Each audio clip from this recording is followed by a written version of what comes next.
Happy birthday to you.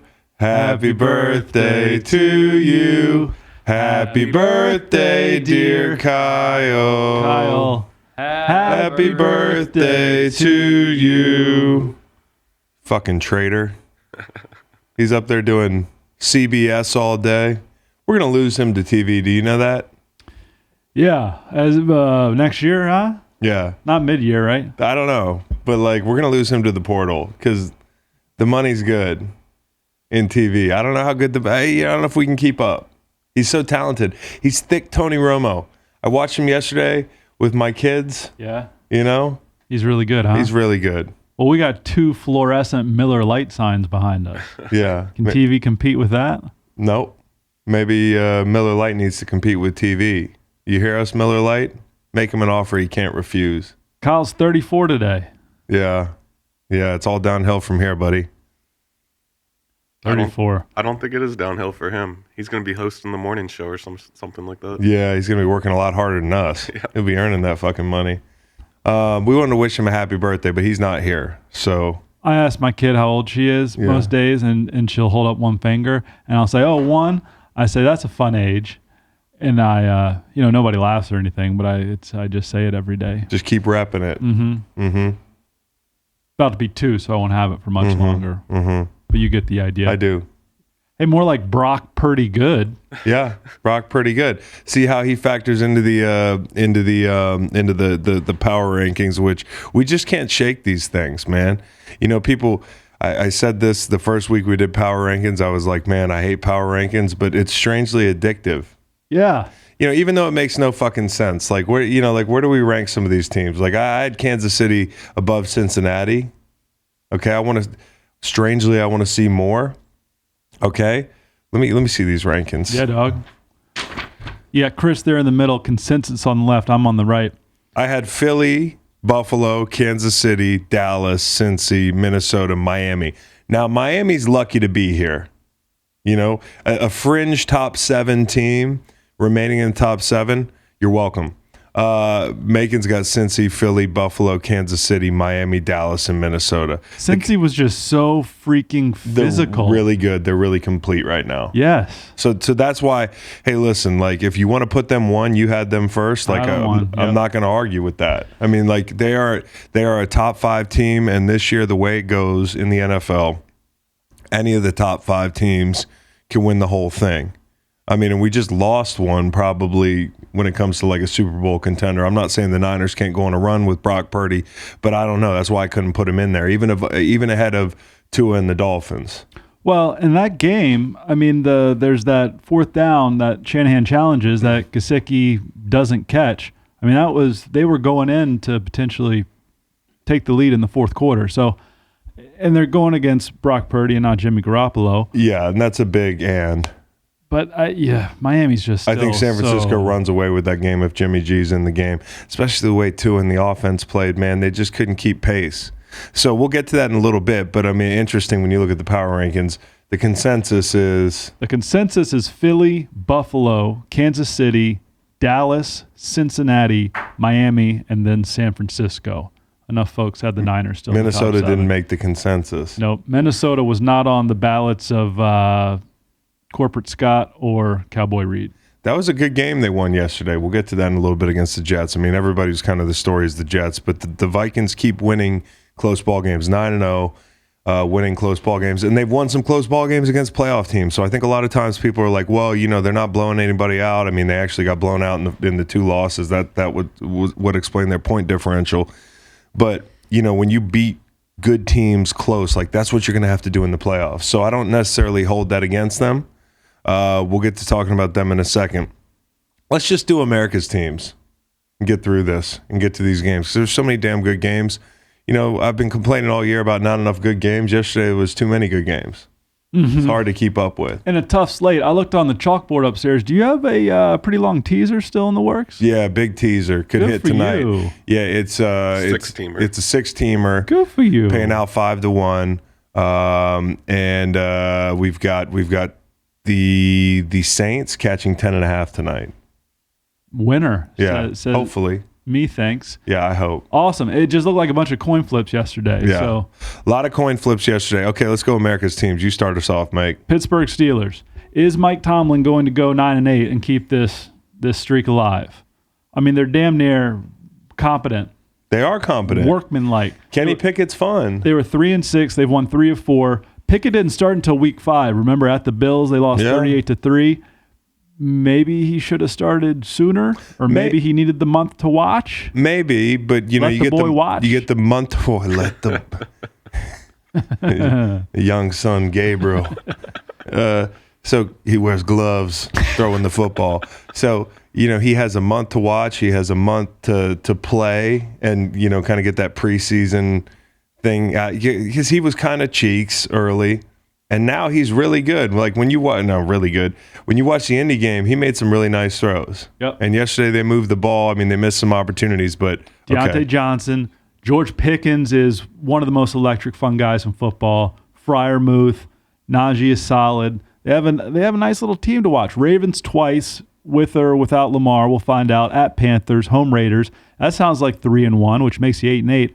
And then you close with Deshaun and the Browns at home to maybe keep the Tomlin streak alive. And Tomlin's locked in. You saw that video of him in the tunnel when he was asked something and he said, "Don't." he said, don't I'm talk to me. fucking I'm working, man. Yeah. Which I kind of like that. You know, like, you know, everybody's supposed to be as nice as possible when you encounter fans and that sort of thing. But my man is working. And, you know, like, I don't like the sneak recording thing. I'm not a fan of the sneak recording thing. It when somebody has the phone on you, like when they take a picture of you or they record a video of you, they're almost saying like smile, like you have to smile. And Mike Tomlin doesn't have to smile. Mike Tomlin's got to keep his head down and beat the Falcons. I feel like the Steelers are one of those franchises that people don't like from afar, all the Sixburg stuff, a lot of winning. But this team's kind of likable. No, I like this team. They've turned the corner on that. One of America's teams. The Tulane Green Wave. They beat UCF in the AAC title game 45-28. It was closer than that. But they go to 11-2. They're playing USC in the Cotton Bowl. They're retaining their coach, Willie Fritz. Outstanding season. A fixture, a staple of my America's teams this year, Chris, as you know. And given this success, it will allow Tulane to expand its reach, its recruiting footprint, its facilities, its brand. Get there. It will widen, if you will, the school's chances to become a group of 5 mainstay. It will widen its legitimacy in the world of college football. Will it double it? I don't know if you can quantify it, but Tulane, congratulations on a wonderful season. All right, ready? Yeah. Oh, they were this close to being annoyingly close to getting in the playoff. Yeah. Just this close. Yep. Just beat the team you beat. Who'd they lose to? They lost to UCF. And they where else did they lose? They're gonna play in the Cotton Bowl against USC. Yeah, I heard that a few seconds ago. Did you say that? Yeah. I was hunting down the second loss. Who did they lose to? I can tell you who they beat. Yeah.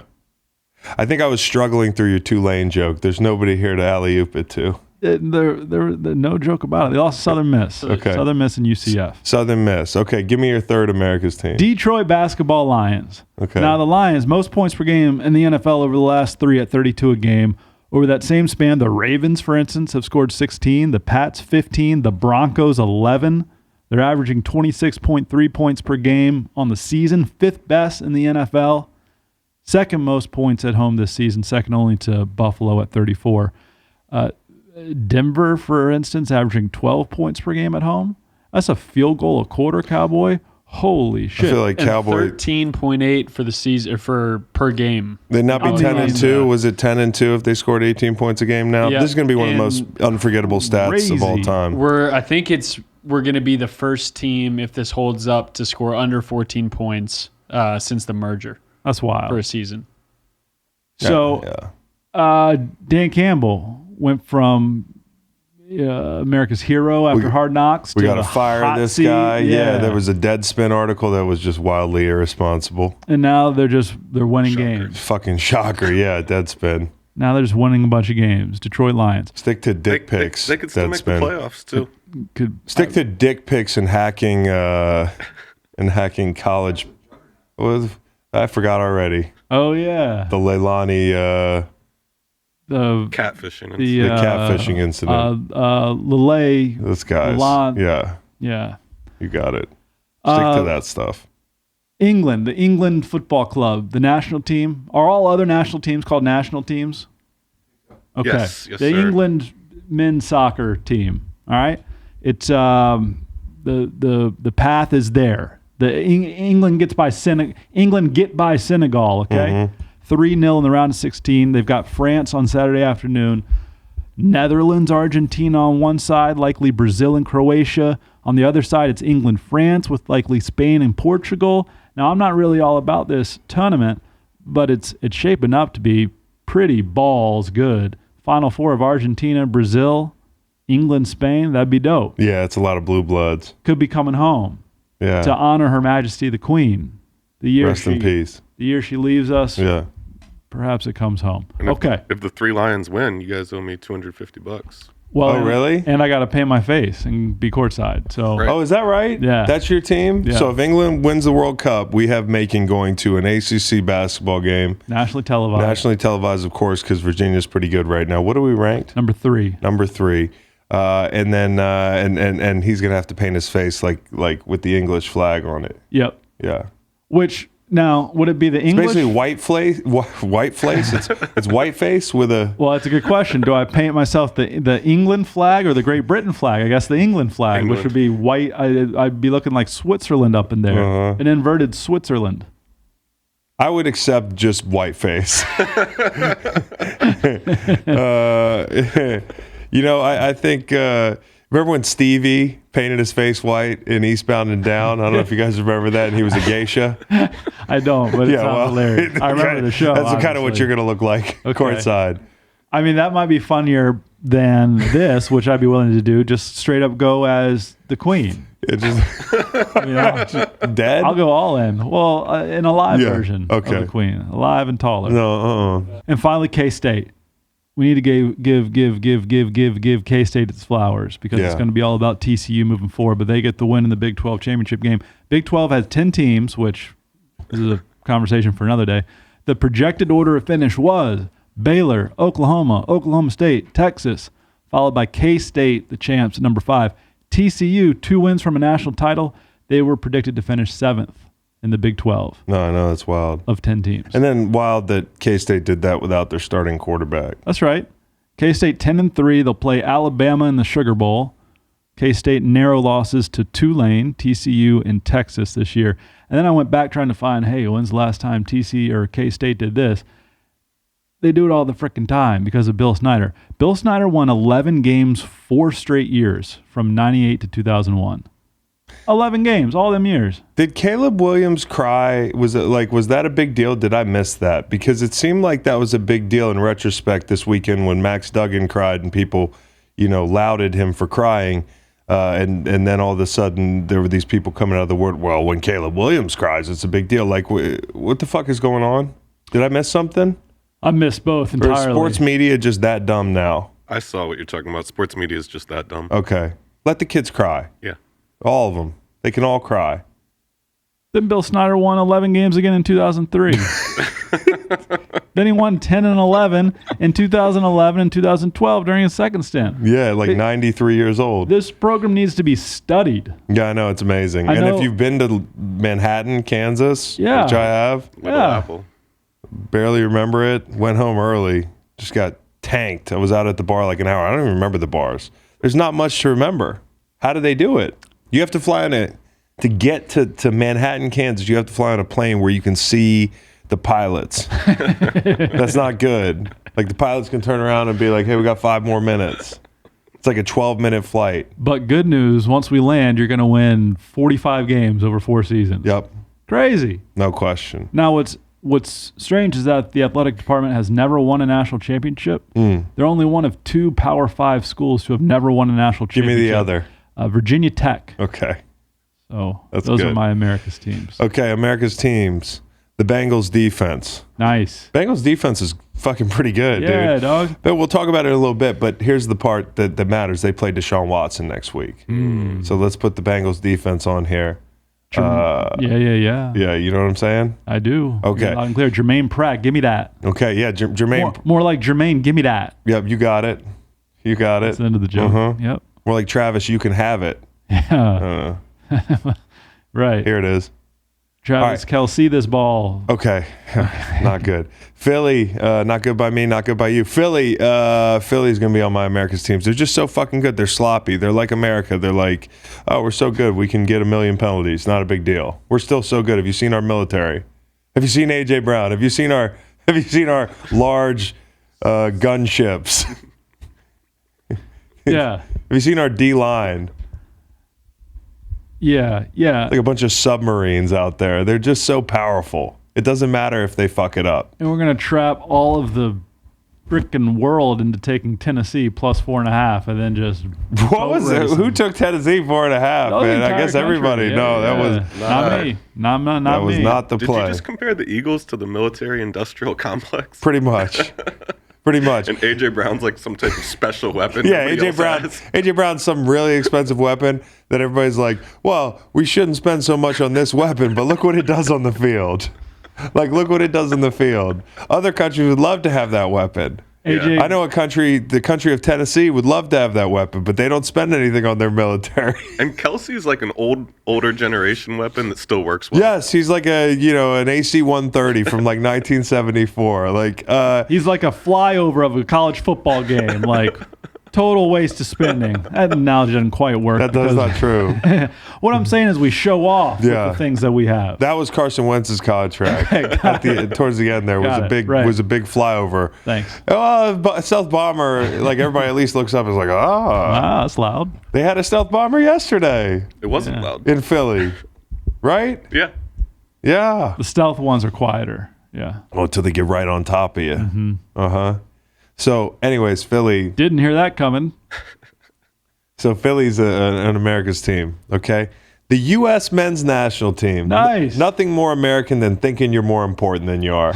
Here we are. Everybody puts on their outfits that they only put on once every 4 years and gets ready to assault anybody on the timeline that's tweeting about anything but the U.S. men's national team. We go quietly into the night and we feign indignation, right?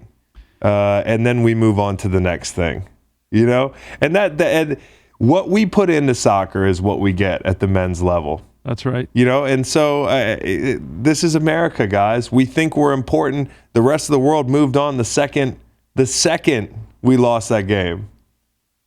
So as much as I get into the whole American soccer thing once every 4 years, a little dose of realism, please.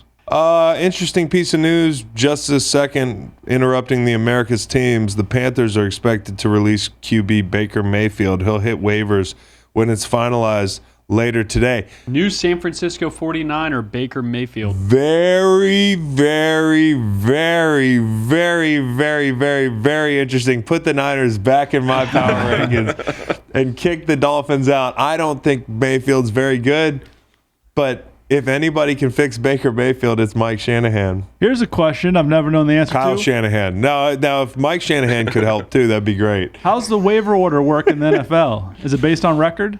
Yeah, so Texans, Saints would have first shot at him. But the bad teams don't really want to win. No. You got to find the LA, worst team that wants to win. LA could just cock block them. Yeah, it would Right. only be a sabotage move. Nobody's going to want him.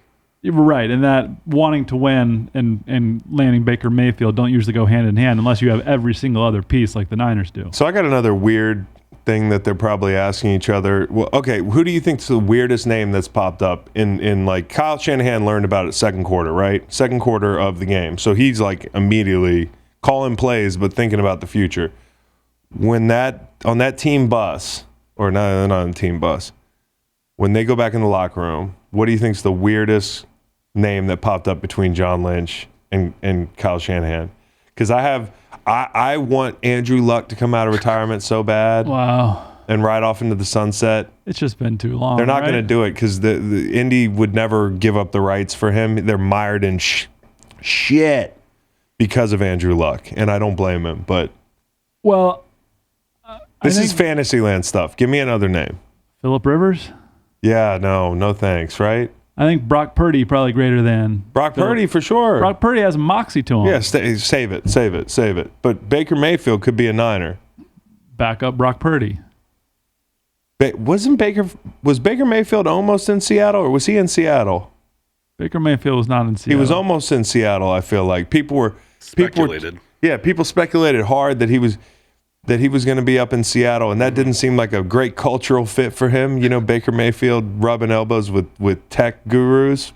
What are those commercials? This is the same thing. The Silicon Valley folks and Baker Mayfield. This just doesn't fit. Are those progressive commercials?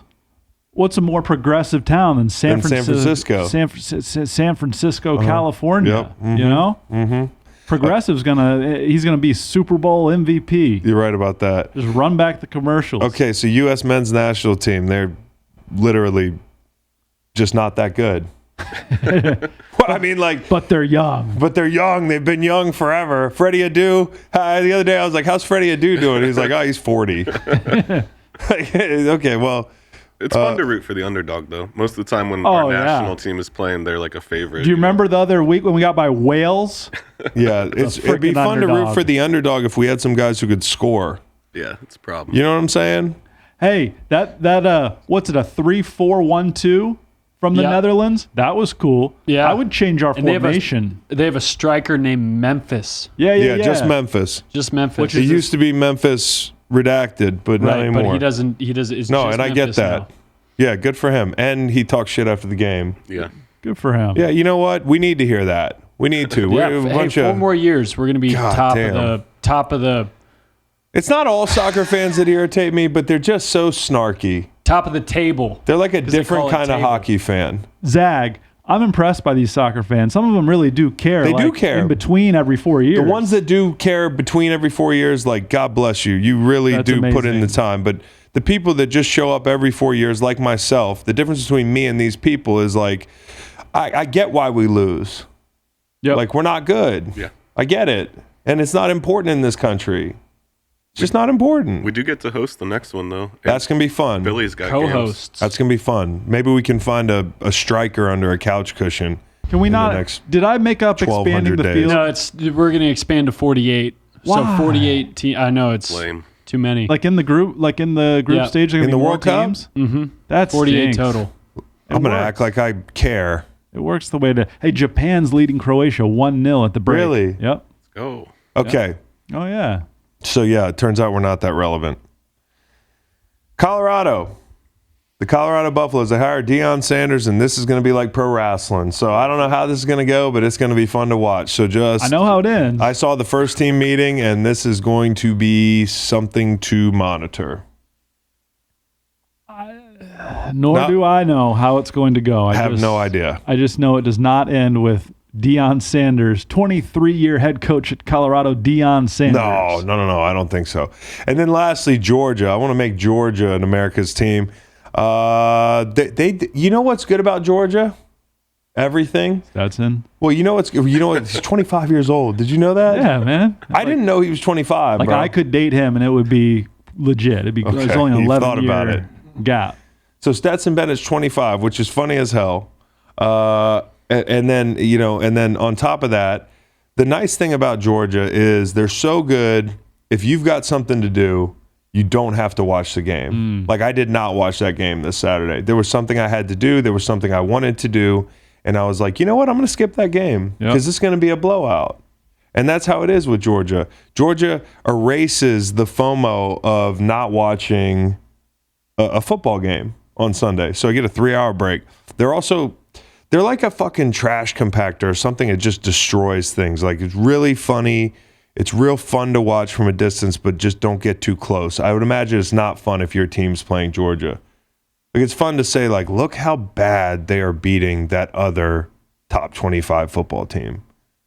But I would hate for Virginia to put Georgia on the schedule. We had them. Yeah, I know. It got canceled. 3 years ago? COVID canceled. Was it 2-3 years ago? Yeah. I would hate to see that played out. Yeah, that was going to be then the new Georgia Dome, Labor Day, that Monday night game, but COVID. Yeah, it's fun to watch from a distance. It's probably not fun. We probably would have got him.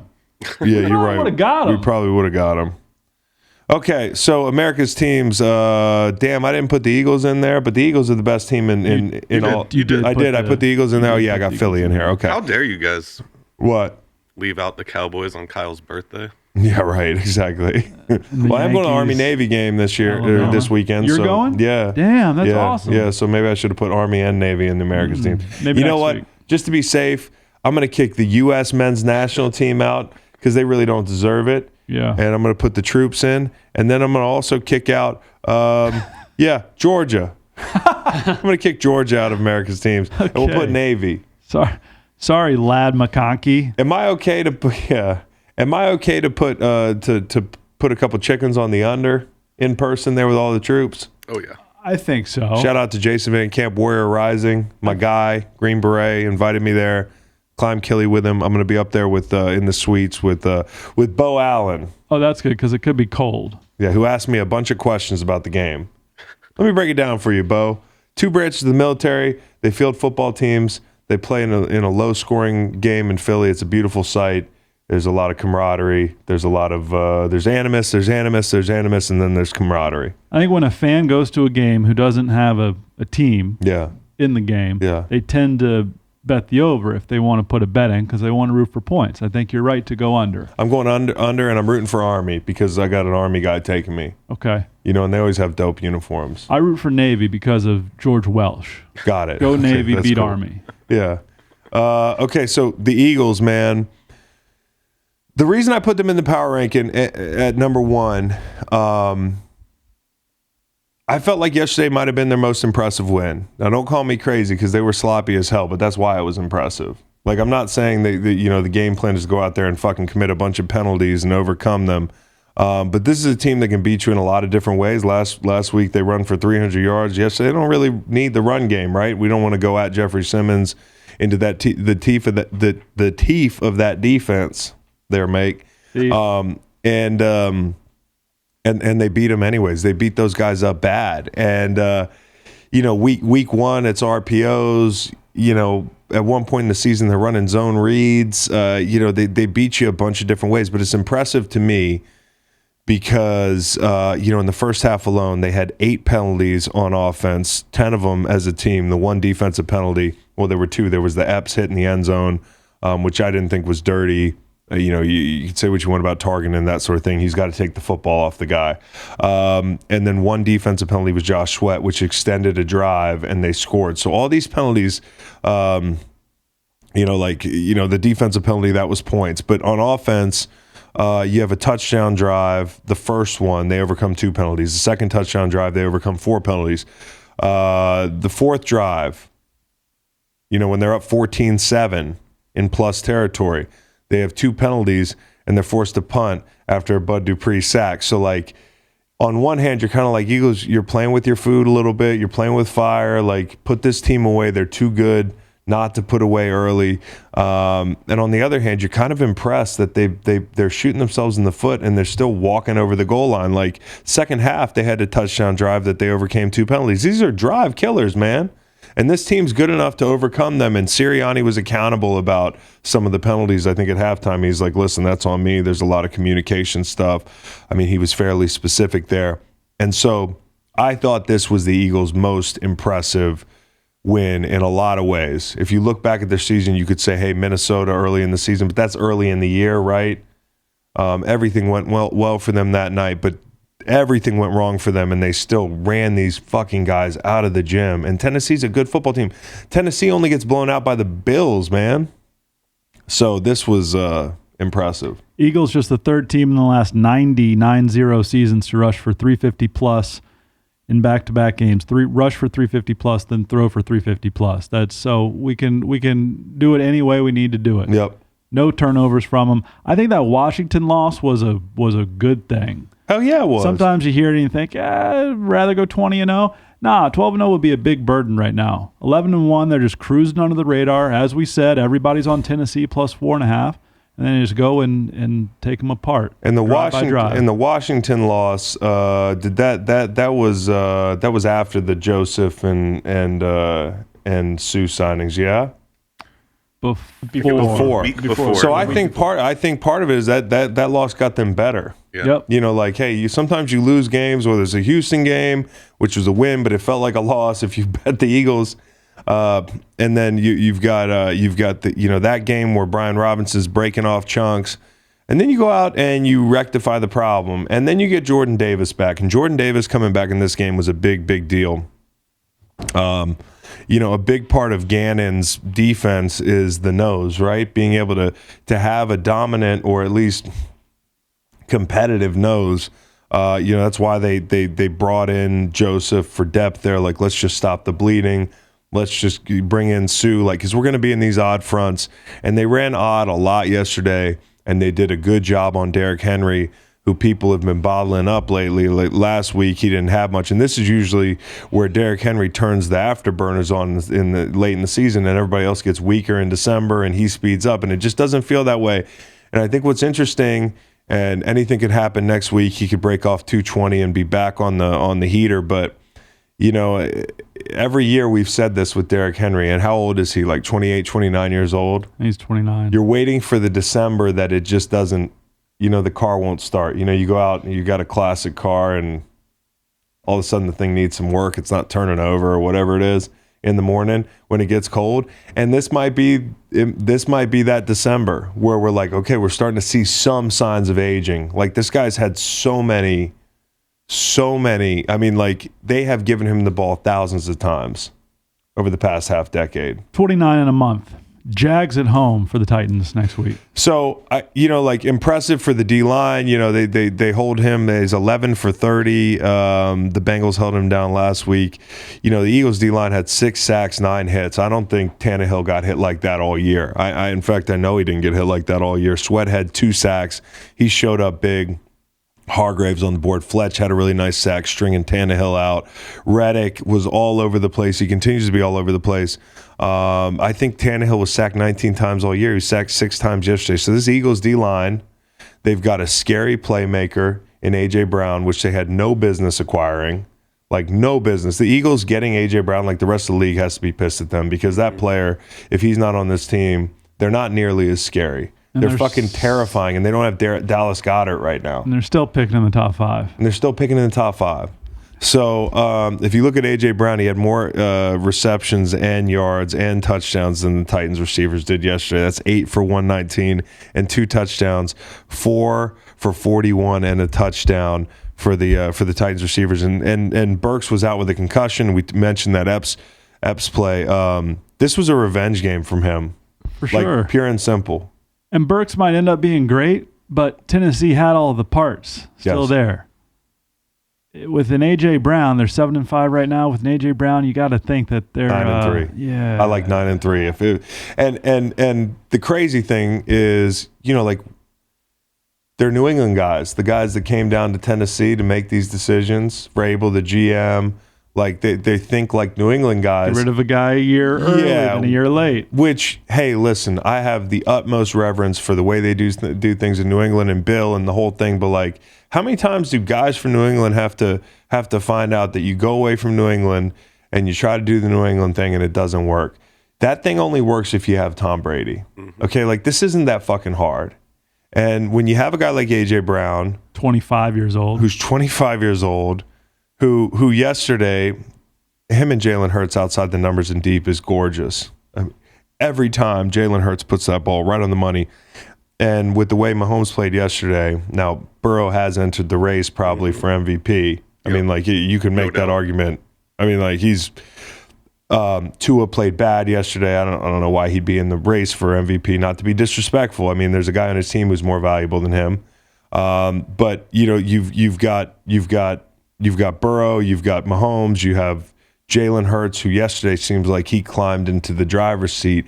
This MVP conversation, with the way the media is now today, feels like a Heisman conversation, whereas before it was like, at the end of the season, we're just going to tally it up. Hurts also, like, revealed A.J. Brown's value in a way that Tannehill never could. Yep, bingo. I mean, the air under these balls outside the numbers are crazy. I mean, it's the deep balls. He put that last deep ball on him and A.J. Brown didn't have to move his hands. And it was the tightest coverage. I don't know what the catch probability it was on that touchdown, but it was disgusting. And then earlier in the game when he's out of bounds on that picture-perfect throw, it's like a moon ball that hits A.J. Brown right in the hands. He does a great job of tracking it over his right shoulder. He gets like half a foot out. They go back to him the very next play for a touchdown. He's wide open, and you think, oh, busted coverage. Nah. He just routed Christian Fulton out of his fucking shoes. Those corners are too small for the length that Devontae Smith has, for the length and size that A.J. Brown has. So, like a PI set up another touchdown. He is a fucking machine, dude. And the Eagles didn't have to be great, and they still ran this team out of the building. And Devontae goes 5 for 102. Eagles at the Giants next. We'll get to the Giants, but What'd you think? Giants? Yeah, did you feel, was that, how did Ty feel as a G-Men fan? I care again. I Ryan care again because I wanted to throw up. I thought it was awful. I thought they played not to lose. And with that schedule coming up with the Eagles twice, I think that's curtains for the Giants' playoff hopes. I think it's probably 8-1, and they get beat out at best on a tiebreaker. Likely losing that game in Washington in 2 weeks. No, that stunk a lot for several reasons at several junctures. The 4th and the 3rd and 3, it probably comes to mind. They're in shotgun. Saquon and Richie James run into each Overtime. other. That's terrible. It's awful. You win that game. There were so many punts that I'm sure didn't abide by the go for it rules. Yes. There was a timeout at the end of overtime with the clock stopped that Brian Dable took. They would have gotten the ball back with minute 10 and said it was 30 seconds. How about the Feliciano penalty? Yes. Which, by the way, I kind of believe him. He said he was, if anybody didn't see this, they get to the 35-yard line. They're going to go in and win this game. Yep. They're at the 35-yard line because at that point a kick wins it. At least goes up 10. Yeah. Yeah, okay. They go up 10 at that point. You go up 2 scores. Yeah. Sorry, that's not an overtime. Feliciano, after a Slayton catch, gets them to 35. They've got an opportunity to go up 2 scores, which feels like curtains, right? And it's late in the game, and Feliciano runs over through a crowd of commies, and he's flexing. And at first glance, it looks like he's taunting. And I get it. Don't put yourself in that position. But the refs have to look at the eye contact being made, and he's looking right at Darius Slayton. I know this because he walks through the crowd of commies defenders. They're walking past him, so they're just not even paying attention to him, and he's tracking Darius Slayton, who's walking around the back of the little grouping of players. It's pretty simple. I mean, but at first glance, you're also kind of like, hey, don't chance it. But it's also stupid that the game's gotten to this, right? It's stupid that the game's gotten to this. That penalty killed him. The Richie James, running in the backfield killed him. That was from the Washington 45 with 1:50 left. 3rd and 2. Was it the 4? Oh, yeah, that was the Washington 45, 3rd and 2. Going to be a play action. Or it looked like going to put it in Saquon's belly and pull it back out, but they run into each other. And they punt on 4th and 2, which you mentioned. Yeah. Gano, who missed that final 58. field goal. Yep. Kicking game these days, man. You're kind of like, damn, you can't hit a 58-yarder. No. So Gano brought up the fact, I think he was on the Panthers in, I don't know what year it was, 2014 or something. Actually, I don't know that it was 2014, but basically he was on, 2014. When he was with the Panthers and they tied the Bengals, and that tie was the difference in getting them in the playoffs by a half game. So, yeah, you would have loved the win, but, it's not the end of the world you tied. And Thibodeau played better, too, by the way. He looked good. Now, he was unblocked on the sack. He could get the ball there, and that game's over. Yep. But he was more active. That's what you want to see from him, just active, never out of rushes, because it's easy with a guy like that to just be washed by a lot. He is athletic. He's not so much of a power guy. If he can work on all the tools in his toolbox and just stay active, he can be a disruptive player in this league. So, some positives for the Giants, certainly, but when you tie a ball game, it just feels like shit. You were down 10-0 in a heartbeat. You get the 20-13 lead. You follow that with 3 straight punts, a 3-and-out, a 3-and-out, and a 4-and-out. The last 6 drives of the game ended in punts for the Giants before the missed field goal. This is bad radio, but let's do it. Giants home for Eagles. Yep. Win-loss. Well, Kingston has his loss. I think that'll be a tough game. Giants at Washington. I have that as a loss. That's like a schedule loss, too, because Washington has a week off before that. They sure do. Giants at Minnesota. I think they win that game. Okay. Giants home Indianapolis. I think they win that game. Giants at Philadelphia. I think they lose that game. Okay. So you're either 3-2 or 2-3 here. Is that Philly game the last game of the season? Yeah. Philly could be resting everybody. And Philly could be true. resting everybody. That's true. So you could be, I mean, like, hey, listen. Good points. They're not out of it. Let me talk you back into the.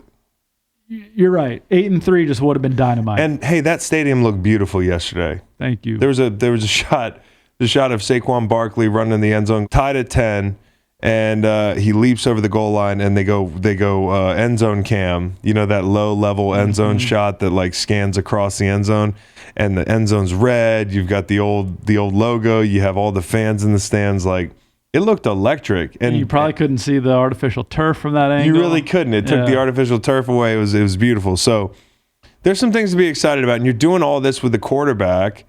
By the way, Slayton dropped a big ball in this game. Huge. And you're doing all this with the quarterback that, you know, right now doesn't have a lot of guys to throw to. It feels like their biggest chunks early in that game were Daniel Jones tucking and running it. I think he ran for 5 first downs in the first half. Yeah. It's wild. So that's fun, but it's not. And the reason why Heineke's the guy, that 4th down, rolling left, late in that game, in overtime, or not in overtime, at the end of regulation, the fucking first touchdown to McLaurin where he evades pressure and you know, just keeps the play alive.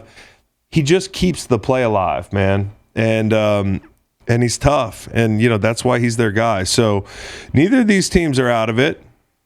The NFC East is deep. It looks like it'll be New York, Washington, or Seattle. 2 spots for those 3. And Seattle's fading right now, quietly fading. So Dallas, I mean, like, holy shit, what was it, 30-something, 33 points in the 4th quarter? That was 21-19 in the 4th. Indy came out there and kind of made it a game. They were in that thing until the fumble. Mo Alley Cox fumbled the ball. They just couldn't stop turning the ball over. It was a nightmare. That was a nightmarish 4th quarter for them. And it was all after that interception was ruled incomplete. That would be one heck of a turning point.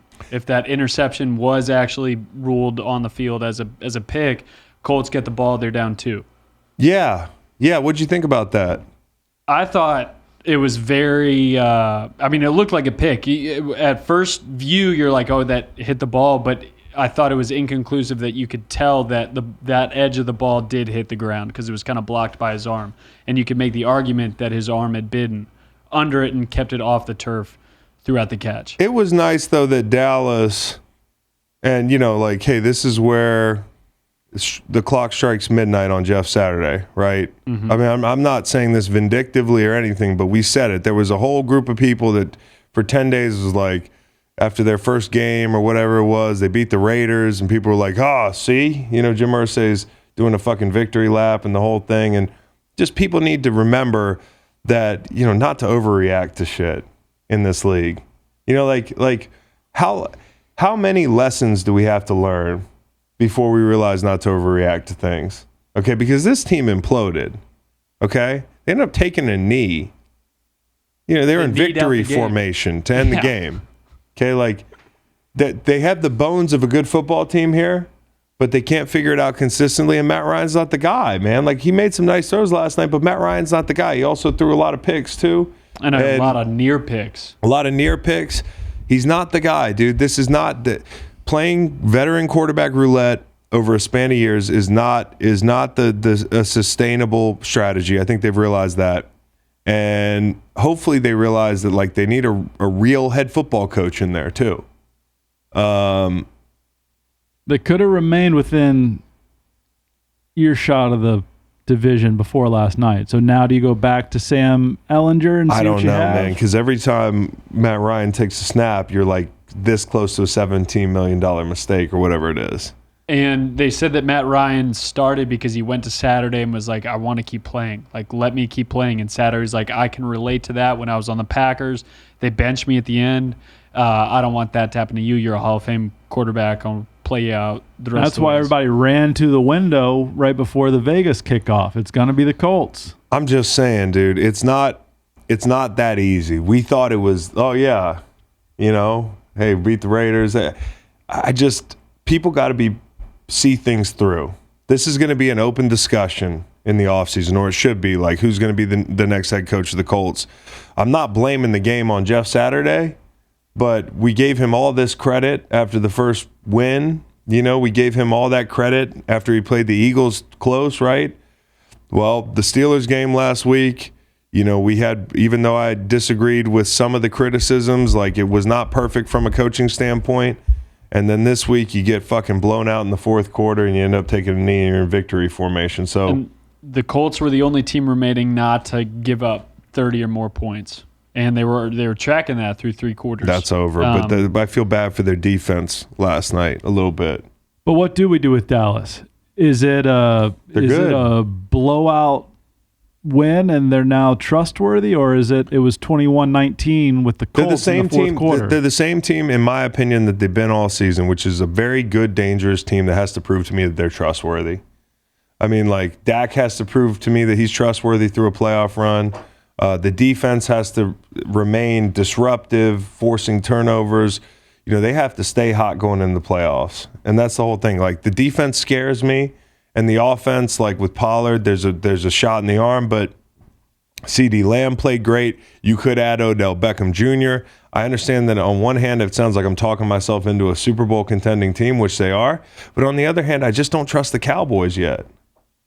I think that's fair. Last night was the first time in Zeke's career where he was healthy and did not start the game. Yeah. Per a tweet. Yeah. And then coming off the bench, looked great. Yeah. Had a little Hopped in pop. the Salvation Army bucket. Yeah, I'll get a fine for that for some reason. Yeah. I thought Tirico and Collinsworth, is that my pairing last night? Mm-hmm. Had it right. Do we really need to find the people for bringing awareness to the Salvation Army? That's true. I mean, it gets 2 minutes of airtime. That's true. Maybe donate to the Salvation Army, NFL. Hey, man, maybe they won't find him. Okay. I think they will. So that's the NFC East. That's the NFC East. Let's talk about Minnesota. Okay, because this is a big win for them. It's easy as a Jets better yesterday. That felt like, hey, that's the right side there. I mean, Mike White goes for 389. Now, a lot of it is garbage time yardage or coming back. But, like, we knew that secondary was susceptible to some big plays. What we didn't know is that the Vikings' red zone defense was fucking, the 85 Bears yesterday. I mean, like, where all season they were like 26th, and they were great in the red zone. And everybody could make it about the Jets, and that's the storyline. But the Vikings continue to win close games. And I'll say this was a signature win for Kirk Cousins. Now, he didn't play his best ball. There were 3 drives where they picked up like 285 yards. There were a bunch of other drives where they didn't move the ball, especially late. But Kirk Cousins got absolutely fucking tattooed in this game. In the first half of this game, there were times where I was like, he's going to the blue tent. But he just kept getting up. And for a guy with a reputation, it's kind of like, I wear the short sleeve button down dad shirts. I'm kind of this personality. This was a dog win by Kirk Cousins, man. Like, this was a game that the shot to Rager, the deep ball to Rager, 97 for the Jets, has an 8-yard running start to hit him in his ribs. Unabated. He absolutely tattoos him. Nathan Shepard. How about when he ran for 11 yards to pick up the first down and Mosley tattooed him? That was the hit that I thought would get him. There were 5 other hits like this in the game. Quinnen hit him twice, Quincy Williams twice, Sheldon Rankins twice, and you mentioned Nathan Shepard. And they got their money's worth on these hits. Officially man. 9 hits. And they got their money's worth on these hits because all these Jets guys are big guys. Like, even their edge guys, like, okay, Huff's like an edge guy, but like Lawson's a big, strong guy. All the inside guys are big, fast guys. And when they hit you, like, that fucking hurts. And, like, after the game, he's the fucking man, was the quote from Brian O'Neill. So, Kirk Cousins, Big win, not a perfect game by any stretch of the imagination for him, but a big win for the Vikings and Kirk Cousins, because this was a good football team. Now I know that the Jets are dogs to make the playoffs, but this is a playoff caliber team. Okay, Mike White was just fine. Mike White was not the problem here. I think Mike LaFleur was the problem here. Like, find a way to get in the end zone. We're throwing fades down there on the goal line and shit. Yeah. Okay, like, that's all I'll say about that, because I don't want to go on this big, like, hey, coach is the reason they lost the game thing. But when you're down there and you're 1 of 6 in the red zone, like, that's not just the quarterback, because he put the ball on Berrios, that screen play. Berrios turns the wrong way. They get a block in the back. Like, there were things they could have done down in the red zone from a play call standpoint and an execution standpoint, but it wasn't Mike White. Even though in the press conference, Mike White said it was on him. Took accountability. Which I thought was smart. No, that's why he's got people rolling up with Mighty Ducks shit on the plane. He's got Mike White T-shirts, and I'm sure Zach Wilson doesn't like that very much, but this is pro sports. Why Garrett Wilson at the end of the game is like, that's my guy. So you have multiple quotes from players on this team giving the respective quarterbacks votes of confidence. You know, you've got people giving Kirk vote of confidence in a win. And you know, we all saw how hard he got hit and kept getting up.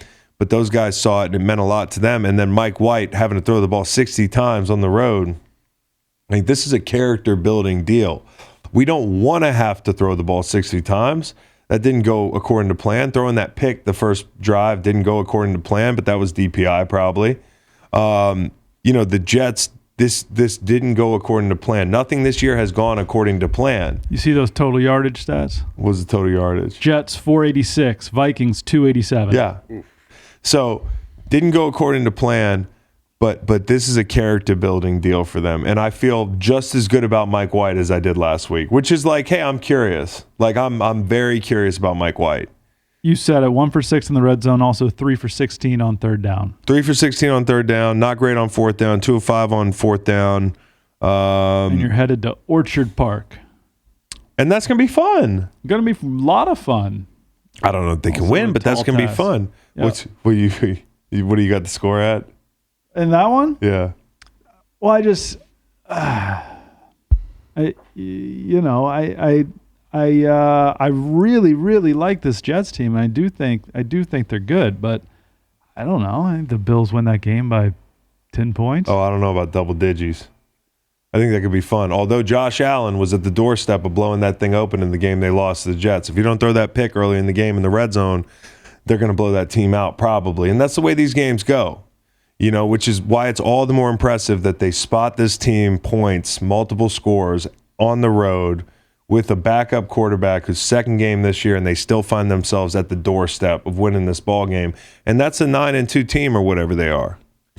So, Vikings, you think it's a good thing that they're 9-0 in these one-score games? I do. And not that they're growing these leads, because I think they're going to be a popular 2-7. The underdog in that 2-7 playoff game is going to be a popular pick. Who's 2 right now? It'd be Minnesota, and they'll host probably a Washington or New York or Seattle. You're going to say the dog. Okay, the dogs. So it'd be Minnesota and Washington or Seattle. I do think they'd be a popular team, whoever it is. And that's fine. It's not about like covering or not. It's about winning these games. You know, the Vikings have been winning these games, and I do think that matters. I really do. You know, yeah, you want some blowouts mixed in there, but in the playoffs, that's not really how games are won and lost. So I really like this. I like this for the Vikings. Great test for them next week at Detroit. It really is. It really is. Who's not out of it? So yeah, this was tough. And Mike White, he's got Elijah Moore on the sideline on 3rd and 10. Elijah Moore getting more touches now. Also on 4th and 10, it looked like Elijah Moore streaking across the field might have been open, but I'm not going to. A lot of times we're like, this guy's open. Well, the guy's going through his progressions. He might not be open the exact time. The guy can't see the whole fucking field like Al Groh back in the day. Al Groh, when he in walkthrough, they used to snap the ball and he'd do this. He'd see all 11 players. His head would bob 11 times, and he'd scan the whole field in less than a second. I don't expect Mike White to have Al Groh vision, okay? But I think, like, on 3rd and 10, he could tuck it and run it, get out of bounds. They didn't have any timeouts. There was plenty of room for him to run. Could have been a 4th and 4. There's Make plenty more manageable. You got enough time to at least go for the first down and then another shot into the end zone. You're right, Reed. There's plenty of opportunities that the Jets had, and that's the bottom line. And listen, it's their second week with this quarterback. The red zone's one of those money down areas. Why do you think teams specifically practice red zone every week? Every week. Every week we give, hours to the red zone. Mike White has been in those meetings, but he hasn't been taking those reps. You call the game a little bit differently with the new quarterback in. I'm not panicking about the Jets, and I feel good about them, actually. So Jets should call it the green zone for a couple of reasons. Their color is green, and it'd be like money, the money zone. The green zone, that's good. Just stop calling it the red zone. Boom, flip the script. You're 0 for 0 thus far this year in the green zone. Yeah, that's the flip the script. Next week. So in the AFC, that's one of the Scott likes that. So he's going to deliver that to Robert Saleh. So, there's a lot of teams clustered in the AFC. Right there around 8 wins. The Jets at 7. There are 8-4 teams in the AFC, and they are all going in different directions, okay? We'll start with the Ravens because we'll be brief on these guys because there's not a lot to talk about in these games. Seriously. I mean, it's just... I learned that Tyler Huntley's nickname is Snoop. He's Snoop Huntley. Oh, that's cool. Yeah. Yeah. Does that affect it at all? Not at all. Okay. It was positive, if anything. Yeah, for sure. I like Huntley. Huntley gives them a chance. Like Huntley spot starts last year, Cleveland, Green Bay, like down the stretch last year. I think it was last year. He was good, man. He's serviceable. And he's not Lamar, but what they do translates. They can get him on the move. They can run some of the same stuff. This is an interesting time for the Ravens because of a few things, Make. Number one, Greg Roman's name just came up this weekend for the Stanford job. So there's moving parts there. And if you're a Ravens fan, you might think that's a positive, right? Yeah. I might think that's a positive. Not that, Greg Roman leaving, Stanford's going to send over a couple wide receivers or something, but maybe there needs to be a shakeup. On the other hand, Huntley is going to get some starts here. Lamar Jackson's knee, I don't know. We'll probably get news on it today. It's not season ending, but it's going to leverage is an interesting conversation here because we all know the elephant in the room is Lamar's contract and is he worth all that money? And lately they haven't been scoring points like that. And he hasn't played his best ball this year. And now he's hurt. So this is another you get hurt, which would be a disingenuous argument to make from the front office because he doesn't get hurt that much. But while he's hurt, the biggest threat to his viability is Huntley keeping this train moving. And I have this memory of Huntley playing really well last year too. And he wasn't starting every single one of these games, but they did go from 8-3 to 8-9 when Lamar was hurt last year with Huntley starting most of those games. Right. The vast majority. Yeah, but he was scoring points. Yeah. I mean, he kept him in those games. He went to overtime with Green Bay. He was serviceable against Cleveland from what I remember. And at Pittsburgh, that first game, I think that was a Huntley game. Yeah. But they no one's saying he's going to win the job. Huntley was 1-4 last year. 1-4 to end the season. Yeah. Be clear. Be absolutely clear. Nobody's saying he's going to win the job, but what we are going to say is if this team scores 20 points a game over the next few weeks, what's the difference between that offensive output and the output they've had? Yep. So I mean, this offense has struggled lately, and when you look at the Ravens, with or without Lamar, you've got the easiest stretch, to end the season. If you look at it compared to Cincinnati, who's everybody's darling now to win the AFC North, and they should be, they're the team that's playing the best right now. But the Ravens do not have a tough path the rest of the season, and the Bengals have a little bit tougher a path. So Can I run through that again? A little bad run radio? through that, yeah. At Pittsburgh for Baltimore. At Pittsburgh, who's coming on strong. At Cleveland now with Deshaun Watson, who Deshaun did not look good, but they got a lot of pieces. Home Atlanta, home Pittsburgh, at Cincy. So it's going to be tough to get to 10 wins okay, there now read for me Baltimore. Cincy's. And we say this every week, but no Rashad Bateman, no J.K. Dobbins for most of the year, not a lot of Ronnie Stanley. No, I want to be clear. They're not going to win the division. We thought they were going to win the division. If Lamar's hurt, they're not winning the division. I mean, the way that Cincy's playing, it feels like they're not going to win the division. Even if their schedule, which you can say Pittsburgh's surging, and that's what Pittsburgh beat Indy and Atlanta. Since he's home for Cleveland. Okay. Joe Burrow struggles with Cleveland. at Tampa, at New England, home Buffalo, home Baltimore. They've got a tougher road. For sure. So that's the whole thing. It's like, hey, you take the team who's playing lights out with the tougher road, or you take the team that's working through a lot of shit with the easier road. Lights out, tougher road. Yeah, exactly. Because a lot of those teams like New England, they went to Minnesota and went toe-to-toe with those guys, but probably got overvalued because of that game. Tampa. Could be 5-7. Cleveland's a tough game because of what you mentioned, the matchup, but yeah. Deshaun Watson's fucking. I'd be more worried about Cleveland oil on if it his was hands. Jacoby. Can't throw the ball. Yeah. Anyways, It's I'll Deshaun. You want to hear a cool stat? yeah, sure. Before Always. Sunday, teams were 0 and 206 since 1995 when committing 2 turnovers, forcing none, and failing to exceed 10 points. In the entire league since 1920, they were 8, 325, and 1. Another thing that I have. Denver Broncos, Cowboy. Denver Broncos. Another thing I have Teams tonight. are now 1 and 206. Setting records. So I'm really hoping that I bet I had put $100 on the Broncos to have the lowest point total yesterday. It pays out like 6-1. So we just need tonight to come through. Good for you. Yeah. So we need tonight Awesome. to come through. We Yeah. need. So tonight's a big night. Yeah. Hey, I didn't do no $100 or anything. I'm money bags over here, but Let's let's be real. well, I've changed my. Okay. So have I. Packers down to score and Ravens down to score. Yeah. Live line, little Yeah. parlay. Make Yeah. cash yesterday. No shit. Got us back in the game a little bit. You want to hear a terrible? I mean, it was kind of a bad beat. Would you classify this as a bad beat? Live under 37.5. Houston and Cleveland, first quarter, it's like 5-0 or something, right? Deshaun's, he's grapeseed oil. The ball's all over the place. Like Houston's defense, they're playing their Super Bowl, man. I appreciate the way they played, okay?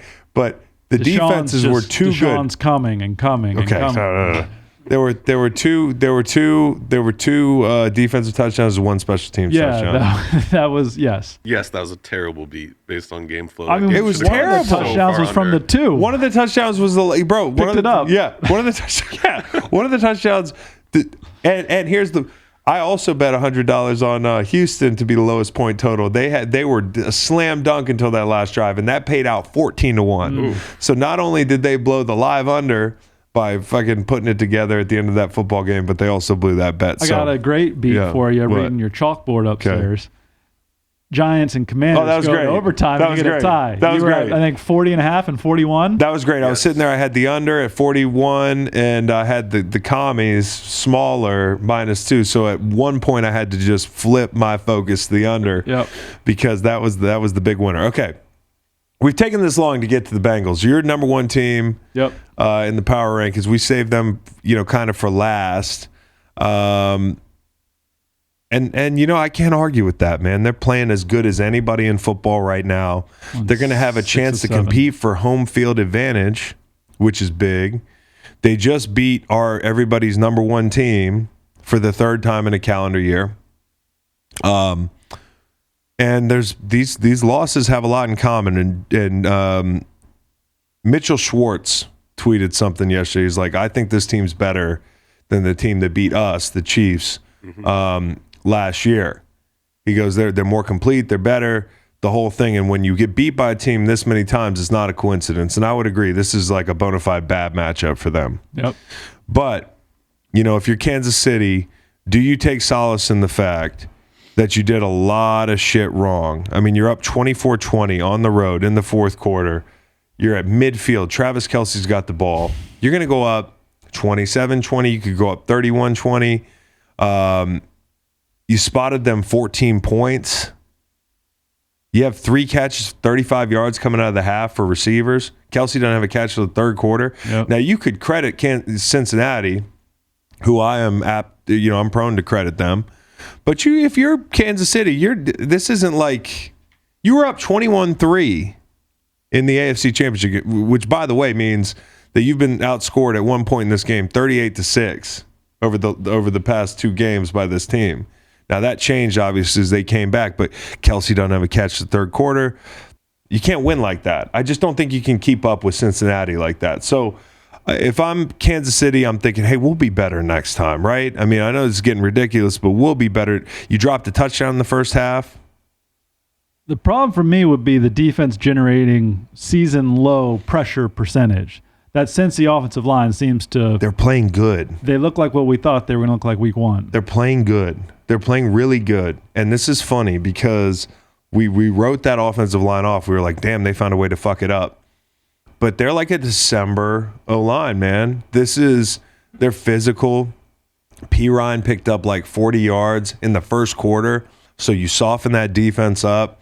And they did it like intentionally. It wasn't like they just broke off one. The other week when Rashard White, they were playing the Browns, Tampa was playing the Browns, like we said, oh, they went away from the run game. No, they didn't. They just were never very good at it. He had one 30-yard gain.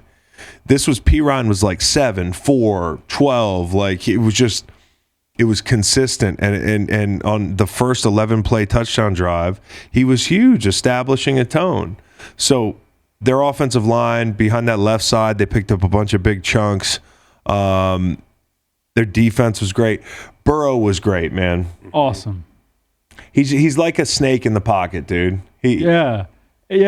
He's Brady's pliability 2.0. He's moving diagonally. It's like a Frogger. Yep. It's not just front to back. He is Brady in the pocket. And like when I caught shit his rookie year for saying, oh, in the pocket, it looks like Brady. And people are like, you're comparing him to Tom Brady. Turn that tape on. I don't give a fuck if like his career ends today. Like he looks exactly like Tom Brady in the pocket. It's fucking scary, dude. He looks more athletic. You said 2.0? Yeah. He looks like more athletic. Yep. They busted Brady could never do this. They busted a zone read. And he's like, fuck it. And he just runs for 11 yards. Like, he just, how about the, where was it? It was the 3rd and 7, under 3 minutes to go. Snead has him dead to rights. They blitz Snead, which is interesting because they really picked their spots blitzing him. 3rd and 7, dead to rights. Should be 3rd and 16. Instead, it's 3rd and manageable, and they pick up another first down and eventually ice the game on 3rd and 11, which was just magnificent. But Kansas City didn't really blitz him except for 2 spots, a 2-minute drill at the end of the half, and then after the Kelsey fumble late with like 7-8 minutes to go, 24-20, they take that ball off of Kelsey, and then they heat Burrow up. But he made them pay in both situations. You know that coming in, you can't blitz him, but Spags had to try. He was touched one time, according to the box score, George Karlaftis. Wow. Crazy. So scary. I guess, I mean, what do you do? Because there's Chase and Higgins and Boyd. I mean, you can't. Nixon's coming back. Chase looked good. Do you try to heat them up, or do you just try to be in another 24-20 game and not fumble at midfield? Unfortunately, you need to beat those guys up front. That's the whole thing. And like Chris Jones alone ain't enough. And so like Frank Clark, Karlaftis, Dunlap, who made a great play on the goal line. And don't get me wrong, Cincinnati blew some chances. So you could sit here and explain away what happened if you're Kansas City and be like, oh, I feel okay because we did X, Y, and Z. We won't do that next time. But Cincinnati, Boyd's not going to drop that touchdown. Yep. On 4th and goal, like Dunlap's not going to knock that jet sweep down.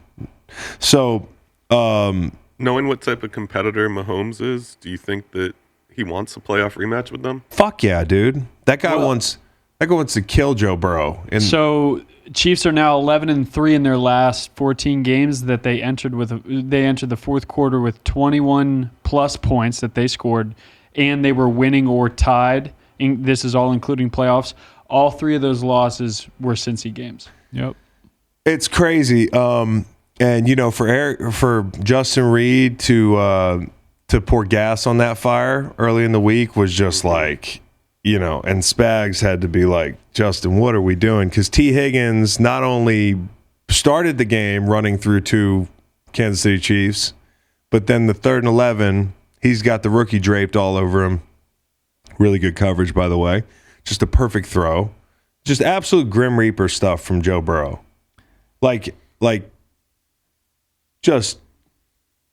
And we were talking, this was the kind of game that Kansas City, the last 4 or 5 weeks in the middle of the season, the last couple of years, that they win. They get a turnover or the other team makes a mistake down the stretch, and then Kansas City goes on a long drive where they get, a long chunk play to Kelsey, they kick a field goal, they win the game, or they score a touchdown, they win the game. Didn't happen today. And Burrow is beautiful off that Justin Reed comment. I would have cared a lot more had I known what he was talking about.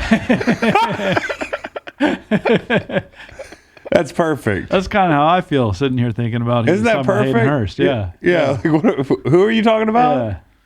And That's why amazing. are we doing this? Why are we pissing off T. Higgins? Why are we pissing off Joe Burrow? But the defense played big. We've been saying this a lot lately. I mean, like, those guys deserve a lot of credit. Remember last year, Reeder stepped up big in that playoff game against Tennessee, was just balling out. You forget about guys like him and Hill. Like, Reeder forced a PBU that forced a field goal early. Hill was disruptive, even on the Hubbard sack. If you watch Hubbard sack, Hill just body slams some guy. He's getting held, and that's the reason that Mahomes can't step up from like 9 yards. That's why Hubbard gets his sack. So, oh God, go watch. That's a huge sack. Exactly. Go watch, and Hubbard played well. Go look in the low red where they almost make a stand. There was a play that Jet McKinnon's trying to run the ball in like the C gap, and Hill gets knocked off the ball initially, but then just bench presses Wiley. And bench presses Wiley so hard into Jet McKinnon that you could hear a noise. Like you could hear like the wind getting knocked out of Jet McKinnon because he ran into Andrew Wiley's back so hard because Hill just bench pressed him into the motherfucker. These guys inside were playing ball. And not just the guys inside, the guys in the second level. Joe Tooney was out, which is a big deal. But they frustrated Mahomes, whether they were rushing forward, whether they dropped 8. There was 1 3rd and 15. Mahomes picked it up, but there were 2 guys, not just 1, 2 that were downfield illegal. So it came back 3rd and 20, and of course they punt. But like this was, there were 2 moments I want to highlight that the edge guys. I talked about the inside guys. The edge guys really took over and changed this game. So Boyd drops the ball, and it's tied 17-17. You've blown a lead at this point, right? Which is a time when even if you're at home, that your asshole gets tight. Like everybody's ass gets tight in that stadium. You can feel it. Like when Boyd drops the ball, it's tied 17-17. Kansas City marches right down. They're going to go up 24-17 or whatever it is, I think. Okay, and then 27-24. The Chiefs cross midfield with 7 minutes to go. Okay, this is 1st and 10. We get a Hendrickson pressure. They got to throw the ball away. Fast forward to 3rd and 3 from the Cincy 33. We get Osai. They rush 3. Osai wins, which you're never supposed to win on a 3-man rush, and get home for a sack. He gets home for a sack, and that changes the whole game because it forces Bucker to miss a field goal. And he's missed a few field goals in these particular ball games late. So they made some of the biggest plays of the game, and the biggest game, though, of course, by the defense is Kelsey getting the ball taken off him. It's 2 weeks in a row. You remember last week, Derrick Henry is running in the end zone, and that didn't pay off for them because they got a bad bounce, but they took the ball off of Derrick Henry. This is a ball-aware defense. Yep. And if I could say the fucking D coordinator's name with confidence, Anarumo. Okay. I would give him a lot of praise right now because he has been a hell of a football coach over the past 2 years with this group. Lou. Lou. I love Lou. Yeah, Lou's a good name. It's a great name. They really maximize the group they have. Von Bell coming downhill. They all care. They all run to the football. Well, and with the exception of Awuzie, none of those guys have that red Q next to their name or that red O. Yep. Letter next to their name. So that's a big deal. Maybe you want to be healthiest a month from now, but you find yourself in a race for the number 1 seed, home field advantage, all that good stuff right now, and you're really healthy. And Mixon coming back, as you said. Okay, real quick, Dolphins come down to earth a little bit. San Francisco, man, that defense is pretty good. But more than anything, listen, this is not personal, but I've been saying this. The Dolphins have not played anybody in a while, and all of a sudden they get dropped in the deep end. Now, this is the deep end. Fred Warner is the exact type of player. San Francisco is the exact type of team that can make things hell for Miami because they occupy them. Like when we had Fitzpatrick on last week, he said it, not me. Tua lives in a box. Mm-hmm. That box is in the middle of the field from like 5 yards to 25 yards or whatever it is. He's lethal in that box. If you can force him to throw the ball outside the numbers, if you can force him to throw the ball deep, this Niners team, you can get after him in the pass rush. It's going to be tougher sledding. And I think Tua would tell you this wasn't his best game. This was, in fact, it was awful. He was just missing. He was just missing guys. Left and right. You know, because the one thing you can count on with him is his accuracy, but he was not accurate. You know, he threw 2 picks. He nearly threw some more. He missed some open guys. And really, it wasn't. You can try to explain it away and say, you know, it was the 49ers pass rush, but it wasn't. Bosa got home a few times. He got home in some big spots. That it was third down. It was the game-sealing sack that went for a touchdown when they were down 9 points or whatever it was late in that ball game. That was gorgeous. I mean, he's got the tackle beat and he's got him sideways. All he has to do is pop back inside, and he knows right when to do it. Full extension, gets Tua. Tua will be better. This is not. There's going to be people that tell you, and you have to be careful with these people, that Tua's an awful quarterback. He's not an awful quarterback. There's going to be people that tell you that Tua's Joe Montana or Dan Marino. He's not Joe Montana or Dan Marino. He's somewhere in between. And you know, even a guy who's kind of in between those two extremes has to hit those throws. These are easy throws. Like Tyreek Hill was open yesterday. I saw a stat yesterday, and there's another one interesting. Per Next Gen Stats, entering Sunday's game, the 49ers had allowed just 71 completions on the intermediate level over the middle of the field since drafting Fred Warner in 2018. That's 15 fewer than any other team has allowed over that span. The 49ers' expected completion percentage allowed to that zone in that time, 56.5%, 56.5 was the lowest in the NFL. Owing in no small part to Warner's route recognition, awareness, and efficient footwork, all of which are on display Sunday. Since 18, that's like one intermediate completion a game. Yeah, that's a hell of a number. I mean, if that's true, and I don't have the source here, I just put it in my notes, so that's kind of irresponsible by me. Next Gen Stats, who powered by AWS? Yep, it's per Next Gen Stats. That's all I have to say. I'll give you a Next Gen stat. Our friends at AWS? But the bottom hill is Tyreek Hill was open. Okay, Tyreek Hill was able to find space in the 49ers defense, recording 10 open targets, 3+ yards of separation in Week 13. He has 57 receptions on open targets, 14 more than any other wide receiver. So Mike McDaniel, who was great yesterday still, like they had guys open. You know, if they made those throws, they probably beat that team. Now, if Jimmy G's healthy, I think the Niners probably run away with that game. But these are things that they can fix, and they will fix them. They'll be better than they were yesterday. But my point is, that was rock bottom for Tua, right? That was the worst possible matchup for them, and he played as bad as he could. So I still think the Dolphins are good. Yeah. 7 on third down, 308 total yards, and just 19:26 time of possession. Say word, and still down 6 with 6 minutes to go and driving. And we talked about the Gesicki almost catch that would have kept a drive going deep into San Francisco territory. And that's how good they are. That's how good they are offensively, is like they can be out of it. And, you know, if you got a Brock Purdy in there and you're not able to pull away, you're going to be looking over your shoulder the whole damn game. And, you know, Tua did hit that deep ball where they had Tyreek open in the middle of the field, and that made the game really interesting. In the 4th and 2, you could say, hey, I mean, I think you're crazy if you think that's a catch. Drake Greenlaw played amazing. Mm-hmm. I mean, he was top down. He made some great plays on the sideline. Those two, that pass breakup and then the fumble, were back-to-back plays. And listen, that's why the Dolphins are still a top 7 team to me. Because as bad as that quarterback played, you almost went on the road and beat the number 1 defense in the league. You know, 17 points, whatever it is not going to be enough. Mm-hmm. Okay? After the first play of the game, you got 10 points the last 59 minutes. That's not going to be enough, right? Okay, like it can't just be 2 big plays. But they'll figure out a way to get this right. I still think differently of their ceiling than other people, but this is not how bad they are offensively. That the quarterback didn't play well. Brock Purdy played pretty well, man. Brock Purdy played damn good. Brock Purdy, relative to expectation, played great. He fit some balls into tight windows. Not saying he's going to be the next coming of anything, but he can keep them competitive. Not intimidated. No. Poised. Irrelevant, according to the NFL draft, but not Sunday. Yeah. So, I mean, this is a big one, man. And Jimmy G, I feel bad for him. We were going to get Jimmy G and Brady next week. That's going to be Mr. Irrelevant and Tom Brady. Yep. Now it's going to be Mr. Irrelevant and Brock Purdy. That's funny. So Brady. Yeah, I got it. Yeah.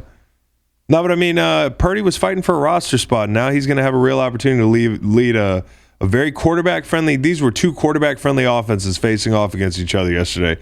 And this kid, the fact that he outplayed an MVP candidate was pretty damn impressive. And a week ago, everyone was making fun of him for turning the wrong way on a handoff. Mm-hmm. He was the butt of a bunch of jokes. As they should have made fun of him. Right. But it's a new week for Brock Purdy. And look at him go. And you get no time, man. You get no time. And they did pressure him. Miami pressured him. He got hit, I feel like, more than... Bradley Chubb had 3 hits on him in a row. Three straight plays, 3 hits on him. So I'm not trying to anoint this kid. I think he's good enough to keep them competitive. Anybody giving you any prognosis north of that they're just talking out of their ass because we haven't seen this kid play enough.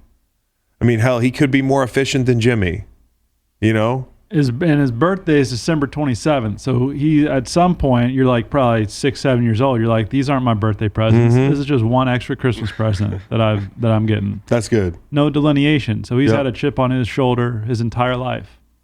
That explains my brother Howie, whose birthday's right there as well. Yeah. We talked about it earlier. Baker to the waiver wire. San Francisco is 24th in the order, so probably doesn't make it to him. Colts and the Saints might pick Baker up earlier, but there is a guy out there who knows the Shanahan offense. Josh Johnson. Nope, he's Matt on the roster. RG3. RG3, that's interesting. RG3 will still be posting Tua for MVP while he'll be on the Niners roster.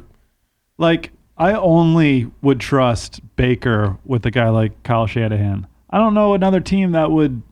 I don't understand why you would do that. It's like when a guy dates a porn star.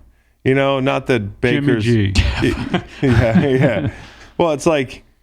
That guy's definitely the only guy that can do that. He's comfortable enough. He's confident enough. You know, like he's the guy that can do that. I mean, I think like you can't control a porn star. You can't control Baker Mayfield, but maybe Kyle Shanahan can. Does that metaphor work, Reed? Not really. No, I think it does. I think you're there. Yeah. Well, especially because Jimmy G actually dated a porn star. Right. I think a couple. Right. So he can help Kyle Shanahan with this. Yeah. Hey. Guess this line presented by the Bill Simmons podcast. Dolphins at Chargers on Sunday Night Football. Dolphins by 4. Dolphins by 3 at the moment. Yeah, Dolphins by 4. They're going to win that game. How about Christian Unless Tua plays the way he played Sunday, which I don't know, man. Fuck. Right. How about Christian McCaffrey being in a Robbie Anderson situation? Robbie Anderson got out of New York, went to Carolina a couple months later, followed by Sam Darnold. McCaffrey gets out of Carolina. He's going to see San Baker Francisco. again. Baker's going to follow him. Okay, so that's funny. Also, with this San Francisco team, it's a shame. Like, we're going to look back on this team. Maybe we won't, but Kyle will. And he'll say, damn, I had these guys all together for 3-4 weeks. We had Trent, we had Christian, we had Jimmy healthy. Like, and we were, like, people were just finally realizing that this is a Super Bowl contending team. And now, in Brock Purdy, we trust. But I want to be clear, like, what Kyle Long has said, when you get the backup in there, everybody's on their P's and Q's. Everybody plays better. Yeah. Everybody plays better, but does the backup play well? Well, yesterday shows, maybe so. I know, but everything was so, you know, like at least with Jimmy, even though he takes more risks, you know, there's some bigger chunks, you know, there's some more shots. Purdy made some great tight window throws, but they're all like at the sticks. Everything's like, they're going to have to possess the football. That's how they're going to win. They're going to have to keep other teams off the field, which means they're going to have to be really good on first and second down. So however they get to that, you know, the run game, the depth at running back isn't great. They're going to have to throw screens. They're going to have to get positives on first down and hope that some of these easy throws turn into big throws, right? And that's kind of, they could turn into a yaktery. One words. Yeah. What do we got? Detroit, Jacksonville. You got anything, Make? Yeah, dog. Let me scroll. Vindicated is how I feel. Route. Yeah. Is how I feel. Yeah. That game wasn't close. Yeah, I just feel like there was a time where we were all like, Dan Campbell's the right hire, man. Everybody's being all unfair to him because about the knee biting and all that stuff, and it's Detroit, and then Deadspin's writing articles about him, such and such. Here's another word, joy, because Stanford Steve had the Jags. Oh, that's funny. That was He also over had quickly. he also had the under last night, which is rough. Steve. I'll admit I sprinkled like a hundo on Colts money line and the under in a parlay. I like how our units have the units settled are just down. way down. This week we're but yeah, Detroit. If Detroit had lost, the Vikings would have clinched. So they're stubborn, and if the Lions win the next 2 games, they have a 30% chance to make the playoffs. So actually a miracle. Let me use that word, that Trevor Lawrence survived that hit. That wasn't his ACL. Yep. That guy has some fucking crazy joints. Good to be young. Good to be young.